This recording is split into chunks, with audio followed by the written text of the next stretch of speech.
Cywo, very big Lost Ark content creator.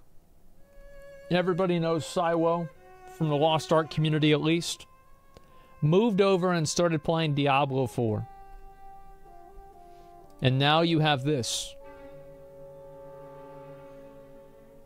So here I am, roughly 400 or 500 hours into Diablo 4, and that's about everything I'm going to give the game, because I don't feel that there's any more excitement for me to be had here. Or I mean, I better not hear a fucking video about how the game is bad after 500 fucking hours. That's a long time to play a game.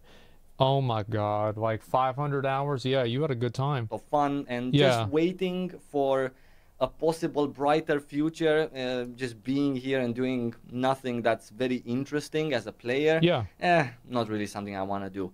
I don't think that that's the way ARPGs are designed, really. I think that they're designed to be played and quit and then played again.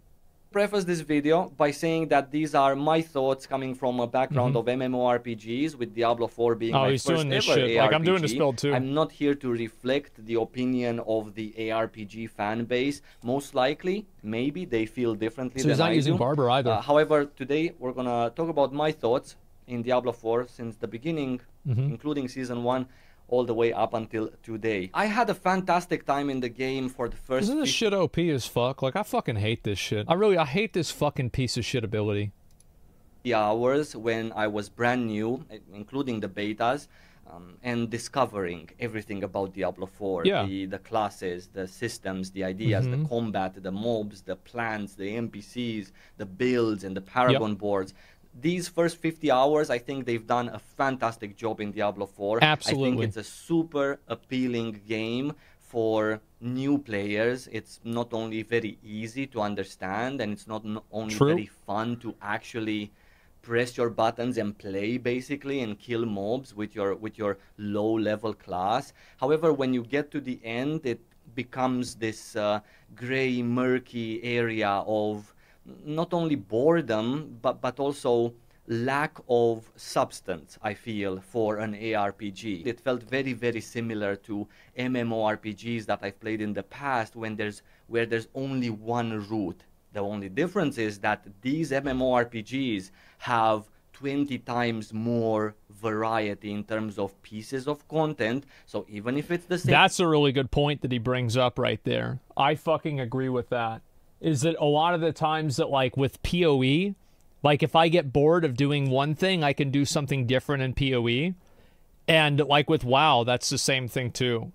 It's like you have more different ways to play the game. That's why it's kind of sad that everything is, like, focused on Nightmare Dungeons now. Same class with the same build, at least you know, wash your eyes with 20 different things.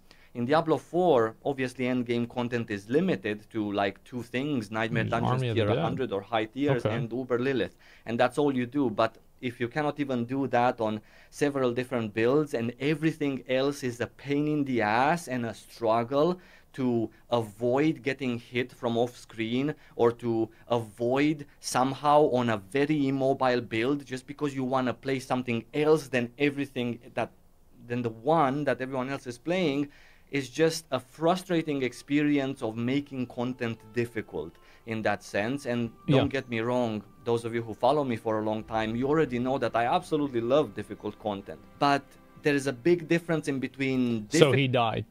He didn't kill the boss then? Because there's no way you would have cut it at that point. Because he just popped his cooldowns. Difficult because it's difficult, but the builds, various builds for classes in an RPG work. And the difficult that is in Diablo 4, which is a frustrating difficult unless there's that one thing. Yeah, I don't know why Blizzard can't figure out how to make design and difficulty without making it fucking annoying. It's like Blizzard's idea of difficulty is like, yeah, so there's like, you have to fight this boss, but there's like a JPEG of a cat that appears sometimes on your screen, and it gets in the way of the mechanic. And, like, each phase, the JPEG of the cat gets bigger. And, yeah, every single... and then more and more of the sound effects from the boss become meows throughout the fight, so you can no longer use sound cues. And you just have these giant fucking pictures of cats spawning and meows, and it's like, yeah, see, it's harder, right? So, like, fuck, if it's harder, that means it's good. that you should absolutely do, and everyone should. You have to do all the side quests to get your cat goggles, and it makes it to where you can't see cats. To do it until Blizzard decides, hey, I'm gonna let Saivo do whatever he wants to do because it's time to maybe change that and make it appropriate, or change that build or that skill or that option or whatever. I don't really like that feeling. I just don't. I came to an ARPG to enjoy a variety of builds, to enjoy build making, to enjoy one class with 9 different options to go about it. I didn't come to an ARPG to enjoy the same fucking content, 2 pieces of it on the same build all over again. It's really not that interesting if it's just limited to that. And I think that's the problem with a lot of the conditional modifiers of Diablo 4, is that the conditional modifiers make it to where they only really work for like 1 or 2 spells, and they're not very translatable. So like if you have like a lot of close damage, for example, that might be good if you're playing a Blood Mist build. But if you're playing a, this is for Necromancer, for example, but if you're playing a Bone Spear build, it's going to be the worst, right? Like you have some overalls, right? Like vulnerable crit damage, kind of always good. But many of the other ones, that's not the case. Speaking of mechanics, there is no mechanics, because Diablo 4 is not a game that's complex or that makes your brain think for a very long time. The closest I got to, you know, fail. So, I guess I'm going to leak this right now. We did the podcast today, Steak and Eggs, with Amaru and Tectone, and we had a guest today. Baby No Money was our guest. And I made him mad in the first 5 minutes of the episode by bringing up Diablo 4. Because he's a big fan. He loves the games. And it's like everybody that I've talked to has felt the exact same thing. And trying and failing and trying was in my Lilith fight, which was the best fight in Diablo 4 and the best kind of content. Assuming I didn't do it with the Bone Spear build, because that was a 45-second content, which was not good at all. But when I was trying with a Mendel Minion build, or with my Sorg, for example, you do get to those phases where you need to avoid the spike wall somehow, so you need to solve that. Is this son of a bitch gonna fucking sit here and tell me that he's got it hard whenever he's playing Blood Mist? Meanwhile, me as a fucking Whirlwind Barbarian, I couldn't even get through phase 1. Am I gonna have to fucking hear this shit? Problem, you need to go in round so that those fiery balls wouldn't chase you in phase 2 and wouldn't hit you. So these are like a little bit more interesting and more engaging mechanics. Unfortunately, there's just one place that has them, and you're not really motivated to do it at all, because now I'm getting into a different problem. A boost to get you through Lilith costs about 2 million gold that you can make in Lilith. 2 milli? To get you through Uber Lilith? Oh, that's such pussy shit. They should only give you the achievement if you do it solo. Literally 2 hours, get the or fuck maybe out an of here. hour if you're faster. And I have nothing against boosting, carrying, or the price it has. It's great for people who use the service, get the mount, and be done with it. However, I do have a problem with... I think they should make it solo only for the mount. I do. I hate the buying a boost to stuff like this. Like, come on, man. Why? The disconnection that is happening in between the cheapness and the insignificant value of an Uber Lilith fight compared to what the devs have told me in the past it should be. It should be this grandiose fight with a lot of mechanics that really test your skill, and it should be normally a 10 to 15 minute fight. Wait, what? 10 to 15 minute fight? It's just not. But well, he could have played Whirlwind Barbarian or any Barbarian build. It would have been a 10 to 15 minute fight. At the same time, it's not only for some classes and only for a couple of broken builds, as opposed to other classes having access to this as well. So is it everyone supposed to have a broken build, or just some are supposed to be broken and then they're supposed to be fixed? And you know, Blizzard would say, well, there's not supposed to be broken builds. Every build is supposed to work, and every spell is supposed to fit together to create the playstyle that you choose. not be broken? Is Yeah. Uber Lily supposed to be easy or hard? I don't understand anymore. Is the new content that comes after Nightmare Dungeons, that's gonna be like the ranked content in Season 3, is that what I'm waiting for? Oh, I really hope that we don't get back to a Greater Rift situation. I hate that. Like, you just farm higher and... So, with this Quill Rat, this is, level 237 Quill Rat. It does, 9.6 billion damage per hit, but you have, 700 billion, damage resistance, from Quill Rats. You know, a new affix from Season 5. And so you can go all the way up to level 500 where the Quill Rats will do 3 trillion and they kill you in one hit. I hate infinitely scaling stuff. I think it's so boring. Because you never win. You just choose when to give up. Or is current content just broken and builds are broken and they're not supposed to be like that? So if I'm thinking about playing Diablo 4 for a long time, all of this just adds another layer of confusion over the game. If I'm just thinking about having fun now and not playing tomorrow, then there's no problems in Diablo 4. I do want to praise them for doing the first 50 hours of my time and the first 50 levels, or maybe the first 60 levels, to a very, very addictive and very, very cool degree. I really enjoyed my time then until you get into the meat and the essence of the game and an ARPG, in my opinion, at which point you start really noticing a lot of problems. Other than that, Season 1, I did not have high expectations for it, simply because I did watch their podcast when they announced it, and it wasn't really that interesting. It was a very safe take on a season. The only thing that was changing was the fact that now I have some malignant hearts that I can socket on my accessories. Can't wait to see those get removed in Season 2 for them to restart doing everything else again.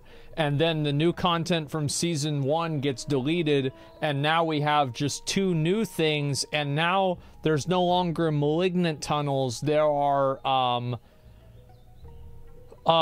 cursed mines, and you can get cursed items, and they are like corruption in BFA. And it's like you have to now you don't have to farm renown, but you have to get up your corruption level. How do you get that? Oh, it's from doing side quests. You got to do those now. Oh no. And yeah, they just give me some new powers, a couple more legendary powers. A couple was right. It was incredibly thin, and if the community wouldn't have made such a gigantic mess of a big deal in terms of buffing, nerfing, and whatever they changed to achieve their later down the road goal, which later on they changed, then the Season 1 would have been even worse. And because of that, and also because of the fact that just a couple of hours before the Season 1 started, they changed the Malignant Hearts to also give armor, because so far they didn't. So they themselves... Like, oh yeah, I forgot about that. Maybe, just throw that in there real quick. The studio came up with the idea of having these Malignant Hearts, but someone clearly forgot that as part of their grand ambition for Diablo 4, which is later down the road somewhere, they've removed the armor that people were socketing on their accessories, and they also nerfed the resistances and the armor in-game a couple of days before the season. These are little things that maybe don't matter to anyone, but they do matter to me, because they give me an insight on what's in the dev's mind. Well, yeah, it's like, this is what to expect. Exactly. Yeah, it's mining canary, right? And what is behind the scenes when they make some of the changes. Not only they nerfed everything without balancing out with some buffs in other departments. That was a different story, another big problem. But at the same time, they had to hotfix armor on the Malignant Hearts because they just simply forgot about it. At least in my eyes, they just didn't think that it's important. I'm 100% convinced that Diablo 4 is going to be such a nice game in about 6 to 7 months from now. Maybe with the start... People say that about New World, and they're still waiting on that to happen 18 months later. Or what, 2 years later maybe, I don't even know. So, like, people say that, but, like, I don't think that, like, if they have, the thing is, like, if Diablo 4 has the strategy of adding in content, then taking it out after the season is over, there's no reason for the game to be better in a year than it is now. Because it's just the new iteration of bullshit. Of season 3, that's going to be the time when the game is really going to shine, and I hope and I think that is going to regain some of the audience that it has lost right now. Of course, there's been a lot of positives happening to Diablo 4 as well in the apparent sea of problems.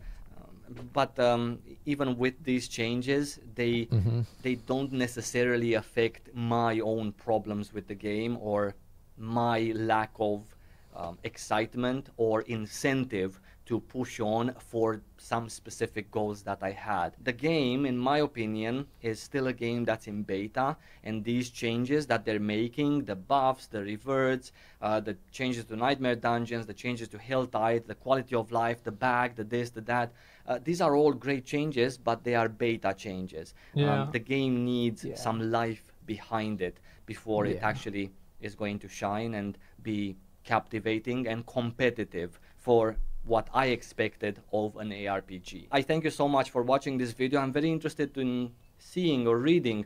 Yeah, I think a lot of people are going to go and they're not... I don't think a lot of people are going to come back and play Season 2. Unless, like, massive, drastic changes are made. I think a lot of people stuck around for Season 1 just to see what was going to happen. But I don't know if it's really going to happen with Season 2. I think people, if they've seen what there is to offer, I don't know, man. Your experiences are with Diablo 4. If you want to share in the comments below, maybe you've had a different experience, or maybe you were able to fix some of these issues that I've had and felt as a player by doing something that I didn't come to. Let me know in the comments, and until my next video, I thank you so much for watching, and I'm gonna see you really soon. Take care. Man, imagine, like, you leave Lost Ark because the developers don't know what the fuck they're doing, and it seems like they have no connection with the player base, and you're like, well, at least Diablo 4's out now. I can go try that instead. I'll go play that instead. Thank God a new game came out. This is, again, a Cywo video. He does a lot of Lost Ark content, stuff like that, and so I'm excited to see what he does now, because he stopped playing Diablo 4. He kind of took a break from Lost Ark. What is it now, right? Maybe he's going to try PoE. I mean, I think that could be the natural progression. You know, it's like a slow detox from, like, Korean pay-to-win games. It's like first you go from, like, Lost Ark to Diablo, and then you go from Diablo to PoE. So, like, maybe it's just, yeah, it's a staggered detox.